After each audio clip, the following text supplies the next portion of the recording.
जय हिंद। तो चलिए आज स्टार्ट करते हैं हम डे 9 का, और ये चैप्टर रहेगा 16 विद्युत धारा। विद्युत धारा के बारे में हम लोग समझते हैं।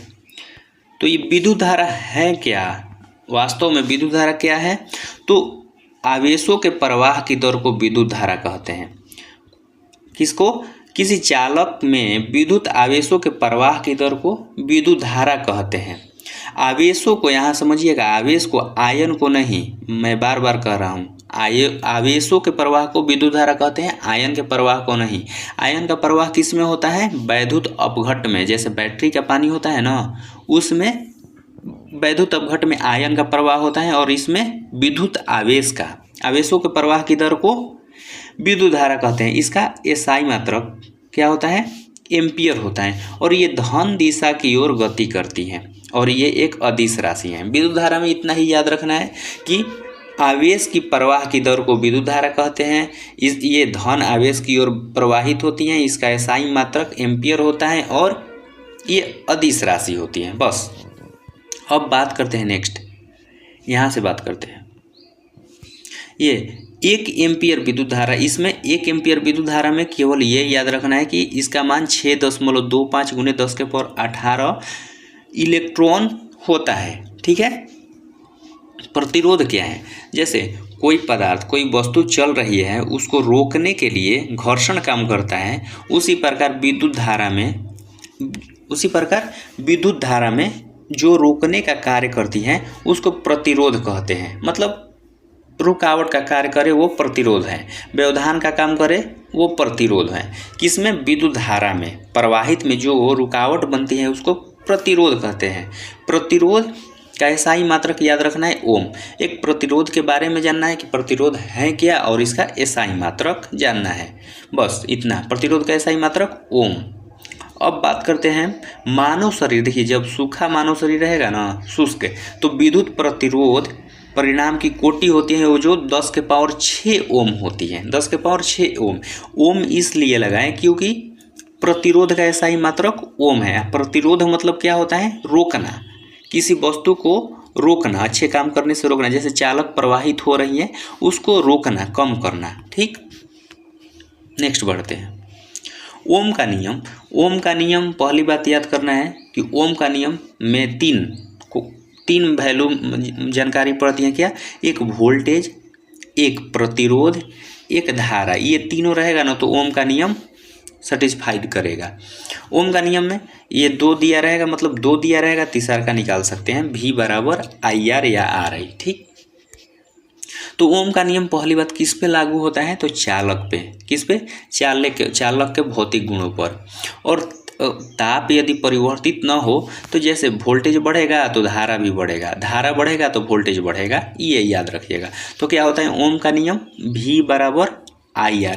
यहाँ से क्वेश्चन न्यूमेरिकल पूछ लेता है कि प्रतिरोध का मान ज्ञात कीजिए, वोल्टेज का मान दे देगा, प्रतिरोध का मान ज्ञात कीजिए, और कुछ पूछता नहीं है इस पे। एक याद रखिएगा कि अर्धचालक पे नहीं, किस पे? चालक पे। और दूसरी बात क्या याद रखना है कि ये दोनों समानुपाती होता है। जैसे देखिए V = IR है, तो जैसे ही बराबर में है ना, V = I है, तो जैसे ही I बढ़ाएंगे तो V भी बढ़ेगा, V घटाएंगे तो R भी घटेगा।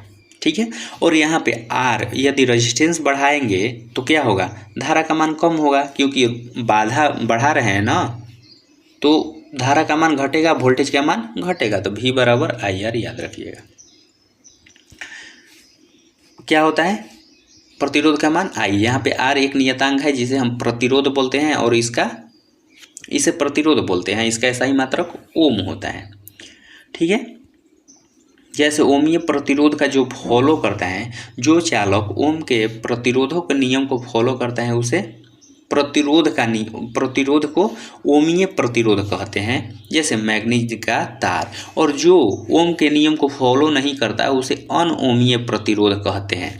ठीक है। पालन नहीं करता उसे अनओमीय प्रतिरोध कहते हैं। जैसे डायोड का बल्ब लिख देता है कि इसमें से कौन ओम का नियम का पालन नहीं करता है, तो डायोड बल्ब प्रतिरोध, जितना भी बल्ब का प्रतिरोध होगा वो ओम का नियम का पालन नहीं करता है।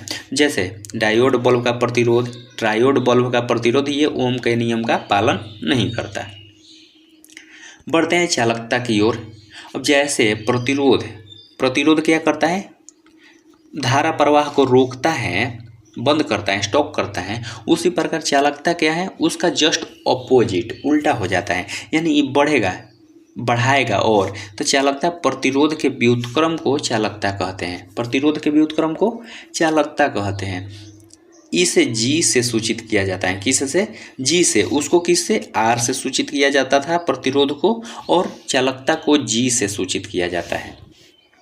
तो इसका जब उल्टा है, व्युत्क्रम है, तो इसका एसआई मात्रक भी उल्टा हो जाएगा। तो उल्टा हो जाएगा तो इसको 1/ओम लिखते हैं। क्या, 1/ओम, या इसी को ओम इन्वर्स लिख देते हैं, या इसी को उल्टा करके महो लिख देते हैं। ये तीनों चालकता का एसआई मात्रक है, ठीक है। और इसका अन्य नाम सीमेन भी है। क्या, अन्य इकाई सीमेन भी है, जिसे ओम इन्वर्स महो 1/r, इसको याद रखिएगा। प्रतिरोध को उलट देंगे तो चालकता आ जाएगी, चालकता को उलट देंगे तो प्रतिरोध आ जाएगा। ओके, नेक्स्ट बात करते हैं। यहाँ से विशिष्ट प्रतिरोध क्या है, विशिष्ट स्पेसिफिक रेजिस्टेंस क्या है। तो किसी चालक का प्रतिरोध लंबाई के अनुक्रमानुपाती होता है। किसी चालक का जो प्रतिरोध होगा, आर होगा, वो लंबाई के अनुक्रमानुपाती, यानी लंबाई बढ़ेगा तो प्रतिरोध बढ़ेगा, लंबाई घटेगा तो प्रतिरोध घटेगा। लेकिन अनुप्रस्थ क्षेत्रफल के व्युत्क्रमानुपाती होता है। जैसे क्षेत्रफल, कोई चीज़ मोटा हो गया तो इसमें प्रतिरोध कम हो गया, प्रतिरोध कम, जैसे इतना प्रतिरोध है, अगर इसको मोटा कर देंगे तो प्रतिरोध कम, यही इतना पतला और इसी में इतना मोटा प्रतिरोध, तो ये क्या करेगा, रोकेगा अधिक। तो मोटाई बढ़ने पर यानी क्षेत्रफल बढ़ने पर प्रतिरोध क्या होता है, कम होता है। मोटाई बढ़ने पर प्रतिरोध कैसा होता है, कम हो जाता है, और पतला होता है तो ज़्यादा होता है, प्रतिरोध का मान ज़्यादा होता है, ठीक है। इतना याद रखिएगा। तो यहीं से एक फॉर्मूला क्रिएट होता है, R बराबर रो, ये रो ही विशिष्ट प्रतिरोध है, L/A। यहाँ से क्वेश्चन देखिए कैसे बनेगा। यदि हम चालक की लंबाई में वृद्धि करेंगे, दोगुना करेंगे, तो प्रतिरोध पर क्या प्रभाव पड़ेगा। तो देखिए लंबाई को दोगुना किए तो यहाँ पे स्क्वायर नहीं है ना, कुछ नहीं है, तो यानी कि ये भी दोगुना हो जाएगा। अगर लंबाई को दोगुना किए तो आर भी, रेजिस्टेंस भी दोगुना हो गया। प्रतिरोध को दोगुना किए, ये क्षेत्रफल को दोगुना किए, ए का मान दोगुना किए तो क्या होगा, तो ये घट जाएगा, दोगुना कम हो जाएगा, क्योंकि ये 1/2 हो जाएगा ना, तो आधा हो जाएगा, तो 1/2 हो जाएगा। ऐसे ही याद रखिएगा। और प्रतिरोधकता पर किसी का प्रभाव नहीं पड़ता है। प्रतिरोधकता पूछ देगा ना, प्रतिरोधकता, लंबाई बढ़ाने पर प्रतिरोधकता क्या होगा, तो कुछ नहीं, ठीक। अब बात करते हैं विशिष्ट प्रतिरोध। हो गया, पतला तार में प्रतिरोध अधिक होगा, पतला तार में अधिक होगा, और मोटा तार में, और प्रतिरोध कम, मोटा तार में कम होगा। तो ये फॉर्मूला याद रखिएगा। अब कैसा भी क्वेश्चन पूछेगा बन जाएगा। जैसे लंबाई वृद्धि कितना भी कर दे, 5 गुना 6 गुना, तो ये 5 गुना से बढ़ जाएगा। क्षेत्रफल को 5 गुना कम कर दे तो रेजिस्टेंस क्या होगा, 5 गुना बढ़ जाएगा, क्योंकि उल्टा संबंध है दोनों में, क्षेत्रफल और रेजिस्टेंस में उल्टा संबंध है। विशिष्ट चालकता की बात करें, ये क्या था, विशिष्ट प्रतिरोधकता, विशिष्ट प्रतिरोधकता, और अब आ गया विशिष्ट चालकता। अगर विशिष्ट चालकता की हम बात करें तो जैसे प्रतिरोध चालकता का उल्टा था, उसी प्रकार विशिष्ट प्रतिरोध विशिष्ट चालकता का ऑपोजिट है। विशिष्ट चालकता प्रतिरोध व्युत्क्रम है, और चालकता जिसे कहते हैं, इसे ये सिग्मा से सूचित करते हैं। सिग्मा बराबर 1/ρ होता है। प्रतिरोध के उल्टा को 1/r को कहते थे चालकता, तो 1/ρ को क्या कहेंगे, सिग्मा। इसका एसआई मात्रक ओम इन्वर्स मीटर इन्वर्स होता है। बस इतना जुड़ जाता है कि ओम मीटर, जैसे विशिष्ट प्रतिरोध का एसआई मात्रक होता है ओम मीटर, उसी प्रकार इसको उलट देंगे तो 1/ओम मीटर हो जाएगा। इसी को अन्य रूप में कैसे लिख सकते हैं, ओम इन्वर्स मीटर इन्वर्स लिख सकते हैं ना, तो ऐसे हो जाएगा। तो दोनों का सिंपल याद रखना है, दोनों का एसआई मात्रक। बिहार पुलिस के लिए एसआई मात्रक दोनों को याद रखिए, काफ़ी है। फॉर्मूला याद रखना है तो रखिए, नहीं तो इसका एसआई मात्रक ओम मीटर इनवर्स ओम इन्वर्स मीटर इन्वर्स, और इसका एक ये वाला याद रख लीजिएगा, क्योंकि यहाँ से क्वेश्चन बन जाता है कि लंबाई बढ़ाएंगे तो प्रतिरोध क्या होगा, चौड़ा क्षेत्रफल बढ़ाएंगे तो प्रतिरोध क्या होगा, ऐसे 2 गुना 3 गुना। तो ये दोनों इम्पोर्टेंट है। अब प्रतिरोधों को जोड़ने के लिए, प्रतिरोध, क्योंकि प्रतिरोध बहुत सारे तरीक़ों से जोड़ा जा सकता है, तो मेनली 2 तरीक़ों से हम पढ़ते हैं। ये प्रतिरोध 2 हैं, 2 प्रतिरोध हैं, तो इसको या तो ऐसे एक सिरा को ऐसे जोड़ सकते हैं, या फिर दोनों सिरा को, एक सिरा को यहाँ एक सिरा को यहाँ, इस डायरेक्शन में जोड़ सकते हैं। तो जो ऐसे समानांतर क्रम में संयोजन 2 प्रकार का होता है, एक श्रेणी क्रम में संयोजन और एक समानांतर क्रम में। समानांतर क्रम मतलब ये वाला, ये समानांतर में हुआ, और श्रेणी क्रम में कैसा हुआ, इसके साथ ही जोड़ दिया जाए। ठीक है, तो अब बात करते हैं जोड़ने का। जैसे सीरीज समानांतर क्रम में जोड़ा जाएगा तो इसका फॉर्मूला कैसा होगा, उल्टा हो जाएगा। 1/r is equal to 1/r1 plus 1/r2। ये समानांतर क्रम में, देखिए समानांतर क्रम में पलट जाता है। और उसी प्रकार श्रेणी क्रम में जोड़ा जाए तो श्रेणी मतलब सीरीज मतलब सीधा जोड़िएगा, SERIES इसका होता है, तो यानी सीधा, जैसे R1 plus R2 plus R3 dot dot dot, ये टोटल रेजिस्टेंस का मान आ जाएगा, टोटल रेजिस्टेंस का मान आ जाएगा। तो पैरेलल में कैसे जोड़ना है, बट्टा में 1/r1 अपोजिट करके 1/r1 प्लस 1/r2, ये पैरेलल में यानी समानांतर में। उसी प्रकार सीरीज में सीधा जोड़ना है, R1 plus R2 plus R3। तो क्वेश्चन यहाँ से न्यूमेरिकल फॉर्म में बन जाएगा। और एक बात बता दूं, जैसे श्रेणी क्रम में कोई चीज़ जोड़िएगा ना, तो श्रेणी क्रम में धारा का मान समान होता है, धारा का मान कभी चेंज नहीं होता श्रेणी क्रम में। और पैरेलल में वोल्टेज का मान हमेशा समान होता है। इसी कारण वोल्टेज, हमें घरों में वोल्टेज समान चाहिए होता है, तो वोल्टेज 220 डिग्री पाने के लिए हम घरों में जो उपकरण लगाते हैं वो समानांतर क्रम में लगाते हैं, क्योंकि वोल्टेज समान चाहिए, धारा अप डाउन हो सकता है। तो समानांतर क्रम में वोल्टेज एकदम समान रहता है, और श्रेणी क्रम में क्या रहता है, धारा। इतना याद रखिएगा।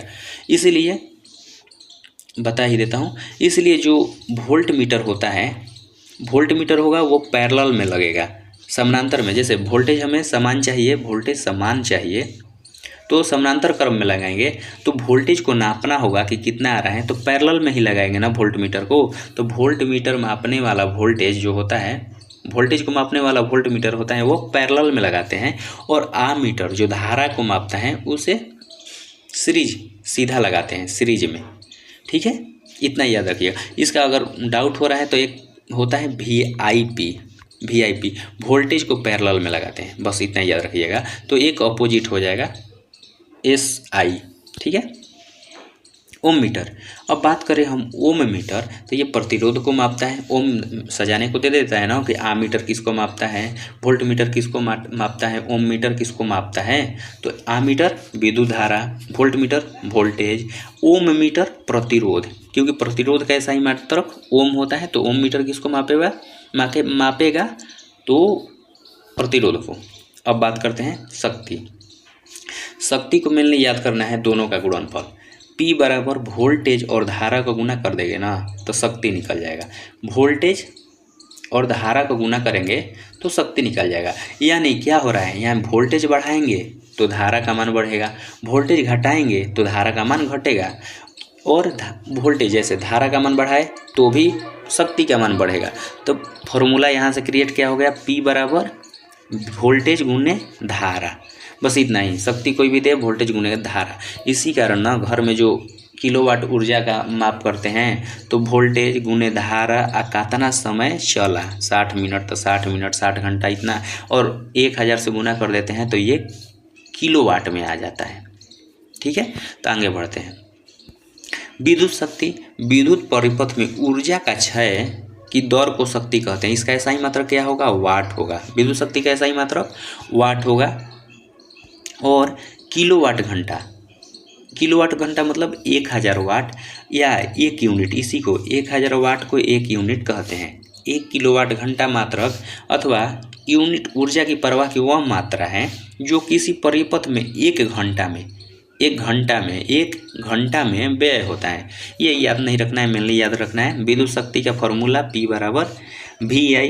वोल्टेज बढ़ेगा तो शक्ति भी बढ़ेगा, धारा बढ़ेगा तो शक्ति भी बढ़ेगा।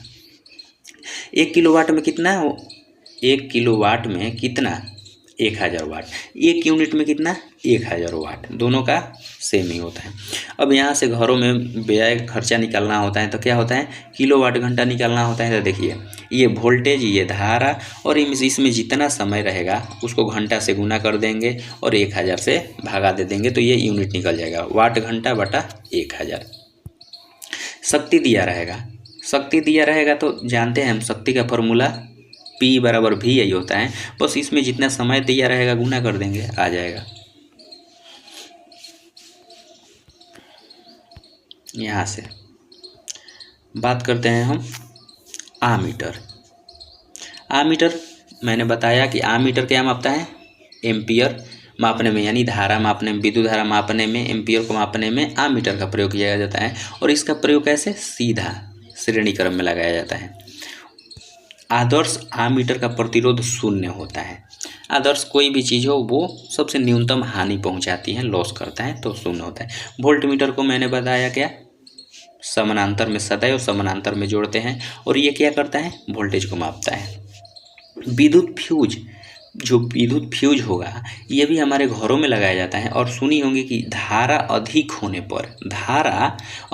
पर विद्युत फ्यूज पिघल गया, ये नहीं सुनी होंगी कि वोल्टेज अधिक होने पर पिघल गया। ठीक है, तो धारा अधिक होने पर वोल्टेज पिघल गया, यानी धारा किस चीज़ में कैसा लगेगा, ये सीरीज में, मिश्र धातु को, और ये श्रेणी क्रम में लगाया जाएगा क्योंकि धारा के कारण फ्यूज हो रहा है तो धारा सीरीज में लगाया जाता है। धारा समान प्राप्त करने के लिए सीरीज में लगता है तो उसी कारण श्रेणी क्रम में इसको विद्युत फ्यूज को लगाते हैं। और इसका मिश्रण का किस से बना होता है फ्यूज, तो ये टीन का 63% और शीशा का 37% का मिश्र धातु है और सदैव परिपथ में श्रेणी क्रम में लगाया जाता है। ठीक है, फ्यूज अतिभारण से विद्युत परिपथ की सुरक्षा करता है। बस इतना। अब ये क्वेश्चन, नाइट्रोजन ताप दीप्त बल्बों में क्यों नाइट्रोजन आखिर क्यों भरी रहती है, तो जीवन काल बढ़ाने के लिए। बल्बों में नाइट्रोजन क्यों भरी रहती है, तो उनको जीवन काल उनका बढ़ाने के लिए। बस इतना ही। गैल्वेनोमीटर से क्या मापेंगे, गैल्वेनोमीटर से कुछ मापेंगे नहीं, ये विद्युत धारा की उपस्थिति को बताएगा। केवल क्या, विद्युत धारा को ये नहीं बताएगा कि कितना जा रहा है, बस ये बताएगा कि इसमें विद्युत धारा है। गैल्वेनोमीटर उसे कहते हैं। और क्या, विद्युत धारा मापा जाता है इससे, और ये इसकी सहायता से कितना 10⁻⁻6 एम्पियर तक की विद्युत धारा को मापा जा सकता है। सबसे इम्पोर्टेंट लाइन यही है यहाँ पे कि ये क्या विद्युत धारा की उपस्थिति को दर्शाएगा, और दूसरी बात ये 10⁻6 एम्पियर तक की विद्युत धारा को माप सकता है। शंट का उपयोग, शंट क्या है, तो शंट एक प्रकार का विद्युत तार है, पतला तार है। शंट विद्युत पतला तार है जो प्रतिरोध टाइप का होता है, तो कम प्रतिरोध वाला तार है। और इसका उपयोग क्या है, तो ये देखिए गैल्वेनोमीटर है ना, गैल्वेनोमीटर सिर्फ धारा को दर्शाता है, तो इसको समानांतर क्रम में लगा देंगे इस तारवा को, तो ये आमीटर बन जाएगा। सीरीज में नहीं, समानांतर में लगा देंगे तार को तो आमीटर बन जाएगा, और सीरीज में यानी श्रेणी क्रम में लगा देंगे तो ये वोल्ट मीटर बन जाएगा। तो यहाँ से ध्यान रखिएगा कि आमीटर, वोल्ट मीटर को, सॉरी देखिए गैल्वेनोमीटर को आमीटर में बदलने के लिए शंट को किस क्रम में लगाएंगे, तो समानांतर क्रम में। कैसा, समानांतर क्रम में आमीटर बनाने के लिए। और जैसे ही बोल देगा कि गैल्वेनोमीटर को वोल्ट मीटर बनाने के लिए तो सीरीज में लगाएंगे, उल्टा यहाँ हो जाता है, तो इसको ध्यान रखिएगा बनाना है। तो गैल्वेनोमीटर श्रेणी क्रम में उच्च प्रतिरोध लगाकर वोल्ट मीटर मापा जाता है। और एक बात, वहाँ पे कम प्रतिरोध है, देखिए यहाँ कम प्रतिरोध वाला होता है, और इसे कम प्रतिरोध को लगाकर समानांतर क्रम में आमीटर बनाया जाता है, कम प्रतिरोध। लेकिन अगर गैल्वेनोमीटर बनाना हो ना, गैल्वेनोमीटर से वोल्ट मीटर बनाना हो तो उच्च प्रतिरोध का प्रयोग करते हैं और श्रेणी क्रम में। ठीक है, ट्रांसफार्मर के बारे में आप जानती हैं, टीवी देखती है। आप देखते हैं जो भी, तो ट्रांसफार्मर के किस सिद्धांत पर कार्य करता है? विद्युत चुंबकीय प्रेरण सिद्धांत पर कार्य करता है, ठीक है।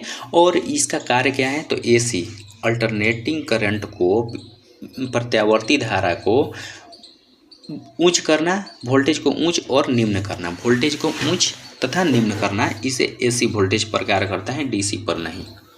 एसी वोल्टेज को बदलना, वोल्टेज को अप या डाउन करना इसका मेन कार्य है। यह प्रत्यावर्ती धारा के लिए प्रयुक्त होता है, न कि डीसी के लिए, डायरेक्ट करंट के लिए नहीं यूज होता है। और ट्रांसफार्मर जो होता है क्रोड बनाने के लिए किसका प्रयोग, क्वेश्चन पूछ देगा, ट्रांसफार्मर का क्रोड बनाने के लिए किसका प्रयोग किया जाएगा? तो नरम लोहा का। किसका? नरम लोहा का। ट्रांसफार्मर हो गया। और डायनेमो क्या है? एसी डायनेमो क्या है? इसी को जनरेटर कहते हैं। एसी डायनेमो दे दिया ना, इसको जनरेटर बोला जाएगा। जनरेटर क्या करता है? यांत्रिक ऊर्जा को विद्युत ऊर्जा में बदलता है, यांत्रिक ऊर्जा को विद्युत ऊर्जा में बदलता है। जैसे पहले हम हैंडल को घुमाते हैं, जनरेटर के हैंडल को घुमाते हैं और उसके बाद वो लाइट बढ़ता है, तो पहले हम यांत्रिक दिए, उसके बाद वो विद्युत दिया, तो ये डायनेमो। और डायनेमो किस सिद्धांत पर कार्य करेगा? तो विद्युत चुंबकीय प्रेरण, विद्युत चुंबकीय प्रेरण। और ट्रांसफार्मर भी विद्युत चुंबकीय प्रेरण, ट्रांसफार्मर भी विद्युत चुंबकीय प्रेरण के सिद्धांत पर कार्य करता है। अब बात करते हैं विद्युत मोटर। तो विद्युत मोटर को जानते हैं कि पहले जाएंगे हम स्विच ऑन करेंगे, यानी जो विद्युत ऊर्जा दिए, उसको विद्युत ऊर्जा दिए तो वो अब पानी देगा, हमारे कामों को आसान बनाएगा, तो यांत्रिक ऊर्जा में। तो विद्युत ऊर्जा को यांत्रिक ऊर्जा में बदला जाता है, उसी को विद्युत मोटर कहते हैं। ये भी विद्युत चुंबकीय प्रेरण के सिद्धांत पर कार्य करता नहीं, ये विद्युत चुंबकीय प्रेरण के सिद्धांत पर कार्य नहीं करता है। ऐसे क्वेश्चन बन जाता है, इनमें से कौन विद्युत चुंबकीय प्रेरण के सिद्धांत पर कार्य करता है और इनमें से कार्य नहीं करता है? तो विद्युत चुंबकीय प्रेरण के सिद्धांत पर ये कार्य नहीं करता है, ठीक है। फ्लेमिंग के शायद नियम पर कार्य करता है। अब दिष्टकारी क्या है? बार बार सेट में भी, अभी मद्निषेध का सेट चल रहा है, उसमें बार बार ये क्वेश्चन आ रहे हैं, लगभग 2 बार आ चुका कि दिष्टकारी। ऐसे क्वेश्चन बन रहा है कि एसी को डीसी में बदलने के लिए, एसी को डीसी में बदलने के लिए किसका उपयोग किया जाता है? और लड़का गलत मार दे रहा है, तो वो इस लाइन से कनेक्ट कर सकता है। तो दिष्टकारी, रेक्टिफायर, इंग्लिश में इसको रेक्टिफायर कहते हैं, हिंदी में दिष्टकारी कहते हैं, यानी डीसी धारा करने वाला को दिष्टकारी। और इंग्लिश इसका शब्द दे रहा है रेक्टिफायर, बस इतना याद रखिए, रेक्टिफायर। तो एसी को डीसी में बदलने के लिए रेक्टिफायर, डीसी को एसी में बदलने के लिए इन्वर्टर, क्या? इन्वर्टर का प्रयोग किया जाता है। माइक्रोफोन क्या है? तो माइक्रोफोन यानी ध्वनि ऊर्जा को विद्युत ऊर्जा में परिवर्तित करने वाला एक उपकरण है। ये भी विद्युत चुंबकीय प्रेरण के सिद्धांत पर कार्य करता है। तो माइक्रोफोन किसके सिद्धांत पर कार्य करता है? विद्युत चुंबकीय प्रेरण के सिद्धांत पर। और माइक्रोफोन क्या करता है? ध्वनि ऊर्जा को विद्युत ऊर्जा में परिवर्तित करता है। पहले आप बोलिएगा तो वो विद्युत में कन्वर्ट होगा। तो ये है विद्युत धारा चुंबकीय प्रभाव की खोज एक डेनमार्क के वैज्ञानिक थे जिनका नाम था ओस्टर्ड ने किया था। तो विद्युत धारा के चुंबकीय प्रभाव की खोज किसने किया था? तो डेनमार्क के वैज्ञानिक ओस्टर्ड ने। ओके, अब ये कुछ खास नहीं है। सबसे कम वोल्टता 22,000 वोल्टेज होती है और सबसे ज़्यादा 1,32,000 भी हो सकती है। विद्युत धारा जहाँ उत्पन्न होती है वहाँ प्रत्यावर्ती धारा उसकी वोल्टता 22,000 इससे अधिक होती हैं और ग्रिड स्टेशनों पर इसकी सहायता को वोल्टेज बढ़ाकर 1,32,000 तक किया जा सकता है। जो वोल्टेज उत्पादन होता है ना वो इतना तक होता है 22,000 तक, लेकिन इसको घटा बढ़ाता कर 1,32,000 वोल्ट तक किया जा सकता है। तो ये चैप्टर यहीं समाप्त होता है। विद्युत धारा एंड होता है। विद्युत धारा अब कल हम बात करेंगे विद्युत चुंबकत्व। ठीक है, थैंक यू।